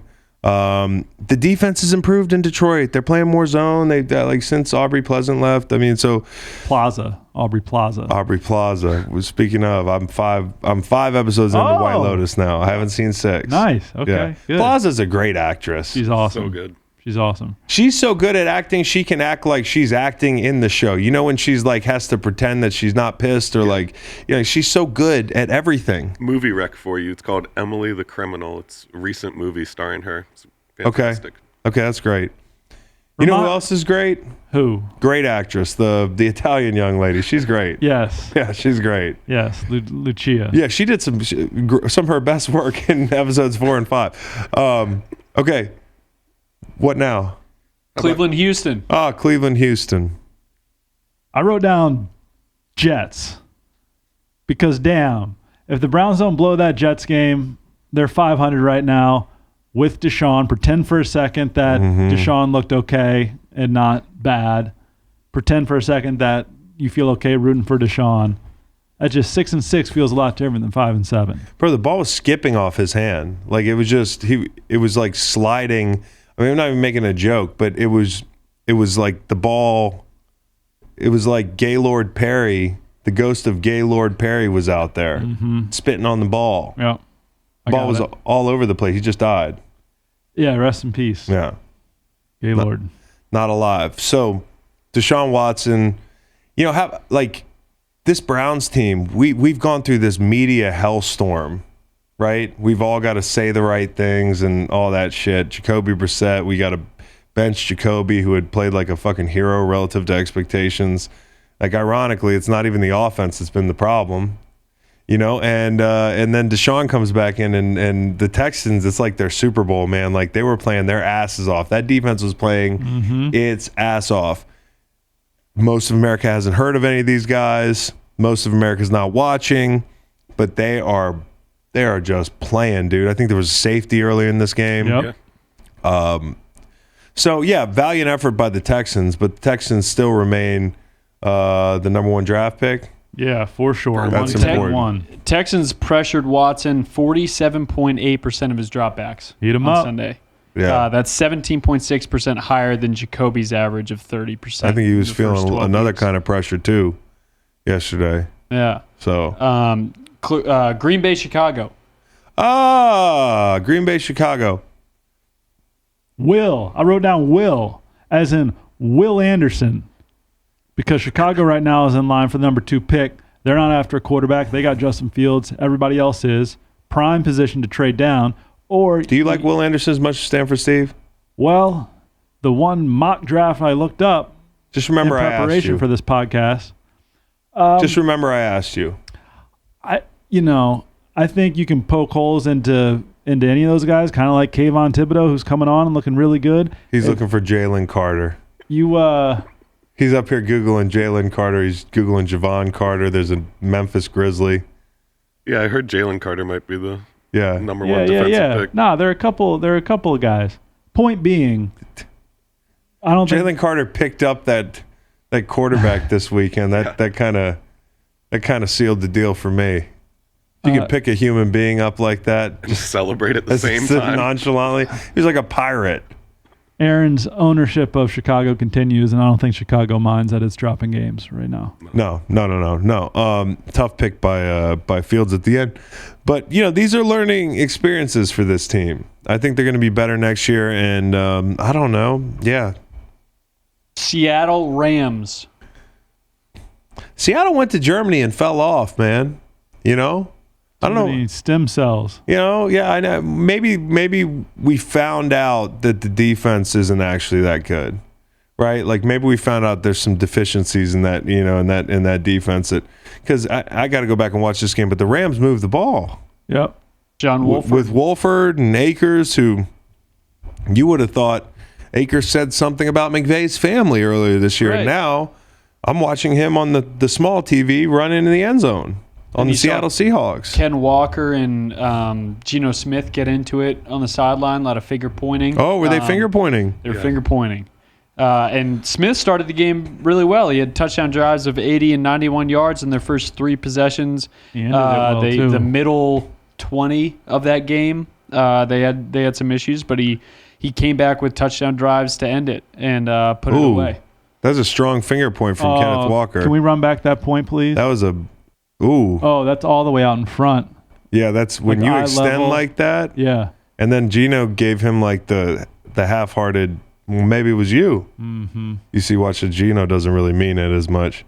Well, it ends with a touchdown pass to DK, and Tyler Lockett goes 9 for 128 and a touchdown. DK goes 8 for 127 and a touchdown. So as much as that defense might be Yeah, it's fun. The offense is fun. Geno's legit. Legit. They're 7-5. That's going to be a fun little race for the playoffs. Brian Fitzpatrick was on our show again. Go back and listen to that. But he was talking about Geno like he's always throwing a beautiful ball. Like I never knew that about him. Early in his career, I didn't see it through that lens. I just thought he was kind of a journeyman. But evidently now every club that had him, it's coming to fruition. So yeah, Seattle, LA. We've done Detroit. Pittsburgh, Atlanta. Hey, Stone Cold Lock of the Week. Yeah. I tried to take back Atlanta and add the Raiders to my card, Raiders Chargers. I wrote down 5 as in 5 in a row, and 500 is in the sights of the Raiders and Josh McDaniels after a lot of vitriol headed their way. They won 3 in a row at Rams, home Patriots. That could be 5, and that could be 7-7 here before long. Yeah. Mighty impressive. No, I mean, listen, it... Advanced Miller Lite mention, game ball to Devontae Adams. Looked like Green Bay Devontae Adams yesterday. No question. I got Hayward as my word from, it's a name, but Pittsburgh, Atlanta. I mean, that was a good day for the Hayward family, man. Yeah, you got a Hayward sack, a Hayward touchdown. I think they went to go see their dad's grave. I mean, against his former team. It was an emotional day for them. They really imploded, Atlanta did, when that Patterson touchdown was called back. And so this was I don't know. These teams aren't going anywhere. It doesn't matter. And that was a tough kind of situation they had last week. They had their pass picked off at the red zone. They had that holding penalty, which you just mentioned, which wiped out Cordero's touchdown. They had to settle for a field goal, and then Pittsburgh just runs the clock all the way down. And then they get pinned on a punt at their own 2 and throw a game-ending interception. Yeah, and Arthur Smith says he might go to Desmond Ridder after the bye. They're not out of it. The Bucs have the Saints and then the Niners, so anything could happen. But it just feels like it's really discouraging when a team or a division is trying to hand you a playoff spot. You just can't find a way to win these games. They've lost 6 games by 6 points or less. I mean, they've lost games in pretty tough fashion. So you have to feel good about them next year, but you know how that goes. It never necessarily translates in who's the quarterback. So it'll be interesting to see what Ritter's got. I feel like he's kind of in that Pickett zone where you were like, he's probably not the guy, but you never know. And Pittsburgh, I feel like it's more you never know at this point. Desmond Ridder, it's total unknown to me, so we'll see. Las Vegas, LA Chargers. Yeah, Sean Payton just kind of on the Fox said, my viewing party would be him watching these Chargers games. I mean, defensive head coach, you're one of the worst defenses in the league. So I don't know what more we have to see here. I agree. I don't like firing people from a podcast, and Brandon Staley's a really good coach. That's why he has a head coaching job. Like, he's a really good football coach. He's done a lot in the game. But, like, this has not gone well. And when the culprit is your side of the ball, you know, and when you lose games in really frustrating fashions, I mean, like, how many times are we going to have to watch plays like that 4th and 12 and say, oh, what might be? You know, if this kid had more help, if Mike Williams was healthy, if we had a run game, if we had, this is from the San Diego Tribune here. San Diego Union Tribune. This is funny. They were grading everything. They were like grading the run game and the defense. San Diego Union Tribune. If you know where Jimmy Hoffa lies, that's where you'll find the run game. Doesn't exist. That doesn't make sense because Jimmy Hoffa is definitely real. And if you knew where it was, then it would exist. Exactly. So Lazy. dependable Austin Eckler caught a pass and fumbled it away, leading to a go-ahead touchdown. Okay, you have they're right. You have your typical turnover late. You blow a lead, right? You're up 10-0. You lose Sebastian Joseph Day to an injury, and then Staley got not, since we're on the San Diego Union Tribune, I'll let them do this segment. Staley again refuses to double the better receivers, in this case Adam, which makes no sense. Staley also went for it on 4th and 2 at the Vegas 17 and failed. Whoever's designing his protection scheme is, as Johnny Carson would say, oh boy, Brandon was a lookout at Pearl Harbor. Guess the age of the author of this article. Too soon? 63. This guy's old. Yeah, this guy's old. If Herbert goes down, he could be riding Justin's shirt tails into the unemployment line. Well, no, I mean, whether or not Herbert goes down, we should really be talking about this. That's all I'm saying. Am I out of line? No. In line. In line. The way coaches, I mean, you're not giving them 5 years anymore. So Herbert's about to be 25. Not gonna be there dude. forever. Rookie deal? Yep. No more soon. Yep. Miller Lite mentions. Ooh, Miller Lite What you got? mentions. Best plane ride. Best plane ride. Buffalo Bills. We thought Josh Allen was going to be out for a month. He wasn't. They go to Detroit for 2 weeks, and then they come home, in quotation marks, just to go to New England and Bill Belichick, and the spread is 3 points, and they handle their business. 24-10 was it? 24-7, Yep. 24-10. Hard to beat those gorgeous uniforms that the Pats were rocking, and they do it. Short flight home, mini bye. That's a fun plane ride. Montgomery. Yep. I'll give it to the Utah Utes. Now, I don't know if they stayed the night in Vegas. Now, if they did, it'd probably a great, Probably not. rough. Yeah, because, it was early enough they can get home. They're kids. But, they were like a bunch of Vikings in there. They were just plundering, like they're just fucking up everybody's weekend. Everybody down at USC thought we're going to the playoffs. It's a storybook ending. USC's back. Nah, just the team that beat you early in the year doing it again. Yep. Cam Hard to Rising believe. got hit, knocked his helmet off, and he was just yelling, "Hit me harder." Dude, Give me more. they're sick, these Utah guys, man. I love it. I love Kyle Whittingham. They're fun. So I bet they had a good plane ride back from Vegas. I wanted to shout them out. Worst plane ride, you could go Dolphins or Colts. I'll probably go Colts just because it was later at night. And Mike McDaniel seems like the kind of guy that after a loss like that, he knows not to go nuclear on these guys. Throw on some MacGruber, right? No, right? Seriously, they were probably watching a funny movie. He's the type of guy that's like, guys, I know you got your ass kicked today. Let's have some hot cocoa or something. Like, let's just get over this one. Like, let's just flush it. Because that kind of feels like the kind of coach you would be. I think the Colts had the worst plane ride home. New York Jets were one play away, but several times away from being 8-4 and stealing that game in Minnesota, and did not do it. I think they will rue that loss. But they love Mike White. Yeah, they're just having less fun with Mike White. Worst bus ride, the Commanders. Or train, right? That's a short one, but a weird one. Like, you're just like, fuck, what did we just do, dude? I had to come back from San Francisco once after a tie. It's not fun.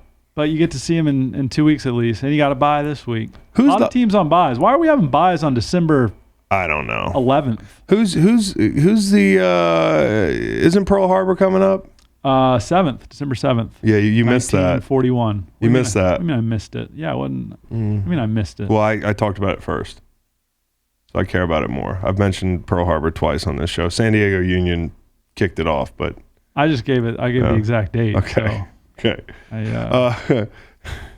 What is it, the 4th? Viewing 5th? party. Kyle's 7th. birthday? No, it's the 5th today. It's Kyle's birthday. Today's the 5th. So what are we going to do for Pearl Harbor? We wish Kyle a happy birthday. We should also mention he won't be here for today's show. No, he won't be here. Because he's still Okay. in New York. Hollow Man. Who's the Hollow Man? Reed wanted to give it to Barrios. I think it was a tough catch, but yeah, this is a tough one you got to make, right? Yeah, sliding away. It hit him in the shoulder pads and, right here. Yeah. I've seen harder. I'm going to mention Brian Dable for timeout usage, but I'm going to give it to me. You sat 3 players in fantasy and blew my doors off. Did I beat you yesterday? Just boat raced me. Really? Just beat the ever. Must have been A.J. Brown, huh? Rogers had a few A.J. Brown, points. Amon-Ra. Amon Ra. You kicked the shit out of me. Yeah, good. And you were starting Dobbs out, Pitts out, somebody else on a bye. Yeah. It was bad.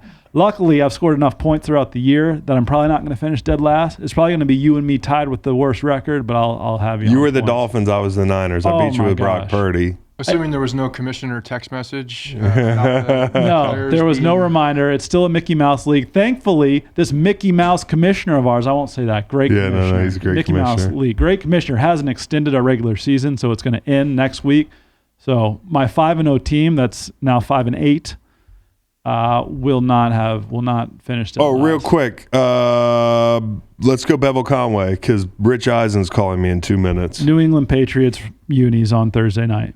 Yeah, that was beautiful. That was a beautiful. I mean, the Dallas red stripe. I know it's America, so I can't really argue. But Kind of looked more like France. But yeah, I didn't love it. Yeah. Okay. I'm going Chargers Raiders. Boring, but I can't get enough of those Okay. those canary yellow pants. Reed doesn't like the canary yellow pants. He says they're mustard. Mustard Either is way, that's they're not great. mustard. That's Heinz.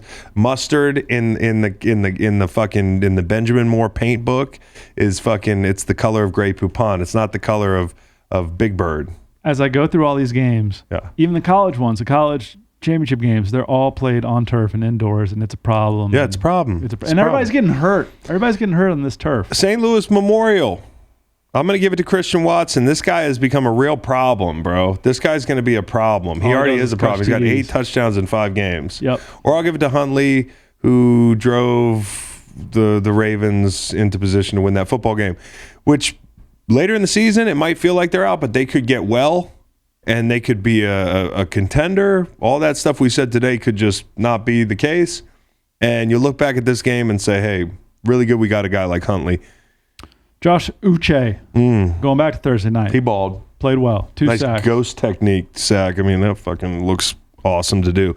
And then a game ball, I'm going to give it to Brock Purdy. I mean, it just, again, to be no warning, to just be called up like that and to make all those throws. He didn't just manage the game. He did for most of it, but when he had to win the game, he won the game. Devontae Adams for me again. Yeah. Vintage Devontae, and the Raiders are playing well. Vintage indeed. College football. Nicole Auerbach. That's Chris right. Long sits down with Nicole Auerbach. Talk a little college ball. A conversation with Nicole Auerbach. We head into bowl season. Take care. Nicole Auerbach joining us for the last time for a little while, and then we're going to get back together before the bowl games. This little layoff is nice, I'm sure, if you cover college football. Nicole, how are we doing? We are running on fumes, but the light at the end of the tunnel is there. What's funny is, obviously there's such a buildup for Selection Sunday and like this conference championship weekend and everything. And for a number of years, like all of my coworkers would get to that point and they'd be like, great, like I'm so excited to have a Saturday off. And I've covered Army Navy, covered it like 3 years in a row. And it's like the first Saturday off for everybody else. And you're like still at a college football game, and Army Navy is totally worth it. So I'm glad not to be doing that this year. Like I'm literally trying to plan day drinking Yeah, for that's good. Saturday and like go to brunch and just be like, this is what normal people do on weekends. I'm going to do the same thing at the Army Navy game. I'm going, Nicole. You are? Yep, Have you been? never been. I'm going you are with gonna a good love buddy, it. good buddy of mine, Jason Van Camp. Was a former Army football player, and he climbed Killy with me for my Waterboys deal. and we just remained friends. And he was like, one of these years, I got to get you up here. And I cleared the schedule. I cannot wait. Bo Allen's going to join me up there. It's going to be a lot of fun. What should I expect there besides a lot of running the football? Yeah, well, that's, and this is an audience that appreciates that and is not going to make fun of option football, which, by the way, works quite a bit. I would say definitely wander, and I'm sure you will, in the tailgating scene. It's really cool. Lots of people have, things that represent, which branch of the military they served in, and specifically which, squadron and all of those types of things. You definitely go see the march on before the game. Yeah. Make sure that you're in there early for all of that. And it is one of the coolest things. I know everyone always says this, but when you wait at the end of the game, as soon as it ends, and there's the anticipation, it's building and it's building and it's building, because you want to sing second. So, you watch and you're listening, and then the loser is singing and they're doing their whole, pomp and circumstance. And then it just goes nuts for the winner. It is just such a cool environment. And so I love both the head coaches involved. So you're going to want to essentially root for both sides, but it's really cool. So I would just say wander around, go visit with different people tailgating, talk to a bunch of different people. It is such a cool event. You're going to love it. I'm going to check the weather too, because I feel like it's always raining during that game. I always feel like I've been there for snow before, which I think helps the option football. But yeah, it's fun. I'll send you. I wrote a big feature on Jeff Monken a few years ago, so I will send you that so you can do, some prep work. But okay. Really good coach. No, definitely wear some, some red, white, and blue. I would recommend that. Okay, yeah, because you can't. They're kind of taking away some of my main colorways here. Is just a dude walking around olive green, or and brown, and then navy blue. I don't want to pick the wrong side here. So, anyways, I'm excited about that. No ball for a little while. We've got bowl game news. Any interesting bowl games that you saw just before I hit you on the playoff? Yeah, I think that a lot of the New Year's Six ones are going to be interesting. Everyone's obviously already, for gambling purposes, looking at that Alabama K-State game, because hard to imagine that a lot of these Alabama players are going to opt in and play in that game. So that one could be interesting. I think the Rose Bowl is going to be great. Penn State, Utah. I think that both those teams are playing really well at the end of the season. Penn State's got all these young, literally true freshmen who are just huge impact players all over, the running backs, everyone. So they're really fun. We do have Notre Dame, South Carolina. That's going to be a fun one as well. And then oddly enough, I don't remember the last time I've seen this. Iowa and Kentucky are playing again for the second straight year. I feel like they always try to avoid doing that with bowls, but that one's a weird one. So I don't know how that happened, but I would say those games. And then, it's Tulane USC is one of the weirder possible bowl matchups that you can get in the Cotton Bowl. And I just think it's going to be fun. Plus, you've got a literal Orange Bowl with Clemson and Tennessee. So that part, I very much appreciate the commitment to the bit. To the bit. And we had the Purple Palace at the Big 12 championship. That was a hell of a football game. Those two teams, you could see it. Duggan after the game, obviously emotional. That just meant a lot to that team. It meant a lot to both those teams. And that's the draw of having a conference championship game. It's this, you're really playing for something. I think that was fun to watch. So, starting with TCU, they're in. Does their physicality translate to this matchup? Because I feel like they're a very physical team, right? But sometimes that doesn't translate schematically to your next opponent. Do you think it translates? It's going to be definitely an interesting style matchup with Michigan. First of all, I just want to say I am relieved and happy that TCU made the playoff and is the number 3 seed. Me too. There was a 5% chance in my mind that wasn't going to happen. I was pretty sure that was going to be fine, because for all the obvious reasons, right? It again was still even weird that a team that didn't play got bumped up and is in the playoff in Ohio State, and we all know why that happened, and that seemed fair. But for people, including Nick Saban, who went on a politicking tour, even on Fox, which was hilarious during the Big Ten championship game. I mean, like that, they had no good wins. I think so many people would have just been furious at the entire college football playoff forever if they had bumped TCU and taken Alabama. So anyway, I was just very relieved, very happy for them. I think that was part of the emotions yesterday, was not knowing.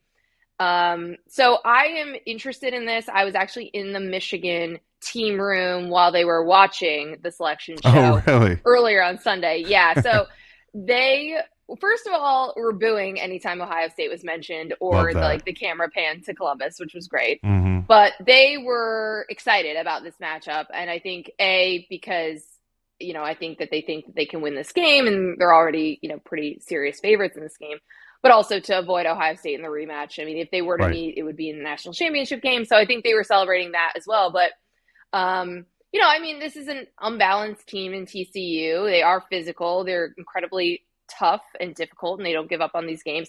Max Duggan, in that drive to tie the game, 11 players are out there for TCU, but one player willed the team down the field in that game and tied the game up. And so that was remarkable. He better be in New York as a Heisman finalist. I think that's probably going to happen. But yeah, I'm super interested to see, how Michigan handles him and that offense. They've got a bunch of different weapons. Obviously the passing game gets a lot of attention, but they can run the ball too. Defensively, they've had their ups and downs. I'm interested to see that, especially as Michigan's continuing to evolve without Blake Corum. So I think it's going to be an interesting matchup, and it's a really, really fascinating quarterback battle, because you could not have someone who's more experienced and has been in every possible situation imaginable, Max Duggan, and then JJ is still new, still learning, still missing some of these big pass plays, but they're still winning games. So that part is going to be really interesting. So I like that matchup. I really like the two semifinals. I know that most years they're blowouts, but I like the storylines, and I find the matchups themselves compelling. So most years, blowouts. I forget what the numbers were, but as far as one-score games, there are very few in the first round since the inception of this thing. And I wonder if you think, Georgia, I think, is a 9-point favorite, or Michigan's a 9-point favorite over TCU. Georgia's a touchdown favorite over Ohio State. Do you think we get a one-score game in here? And which one is it? I don't know. I would love to say yes. I just think that both games have potentials for, the favored team to pull away. I would say for the odds for a closer game, probably Michigan TCU. I know they obviously, you just said that the spread in that game is opening at 9, but we're looking at these two teams. They're both really good second half teams. Yeah. TCU has played a lot of close games. Michigan has played some games that are a little bit closer than comfortable, just because they're comfortable with some of the field goal games that they've played and running the ball and not necessarily scoring in super quick drives. So it's possible. But yeah, no, I do think we have a potential for two blowouts. I know a lot of people are thinking that, maybe Georgia is getting, or not maybe, Georgia's getting the more talented opponent, right? And that's a little bit unfair as the 1 seed. Right. But we just haven't seen the high end from Ohio State in a while. And I think at their high end, they're great. But, is CJ Stroud going to run the ball? Is he going to seek out contact? Is he going to do things that he hasn't really done? Are they going to be healthy? Who's going to be playing for them?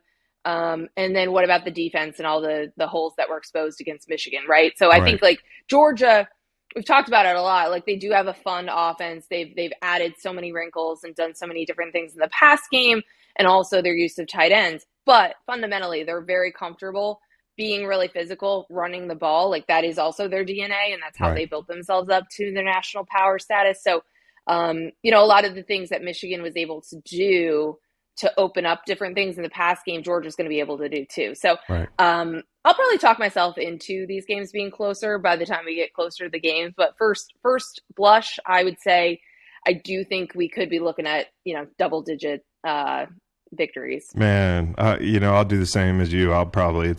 it's easy to talk yourself into a 9-point underdog as the only Yes. college football game in a while that means a whole lot kicks Yep. off. So I will probably be right there with you. Okay, real quick, Deion Sanders, Colorado. I mean, we kind of it was telegraphed, like we saw it coming, but it still just kind of was a surprise. And is his brand, is the guy he is like powerful enough to have people hit the portal, to have the NFL NIL money kick up a little bit, like to get some of that, because just recruiting and winning at Colorado, like the honest way, is going to be really hard. Do you think he's got what it takes, that extra juice he has to put them over the edge by the time he bounces for another job? I am so interested to see how this shakes out, because I feel like the reactions are either like, oh my God, this is a disaster, it's never going to work, or it's like, this is brilliant. And I feel like it's somewhere in between, because like I understand from Colorado's perspective, they haven't had anything positive or any juice, like you just said, in how long? I mean, it's been forever. So why not try something different? I think, I'm sure we all would say, it was much more of a slam dunk if it was, like a school in the Southeast or somewhere where you just know that like that's a sweet spot recruiting wise and where the talent is. But I do think he's going to get some guys. I mean, did you think he was going to get a 5-star player to commit to him at Jackson State? I mean, no, but I do think it was more, I do think he's going to get some guys, right?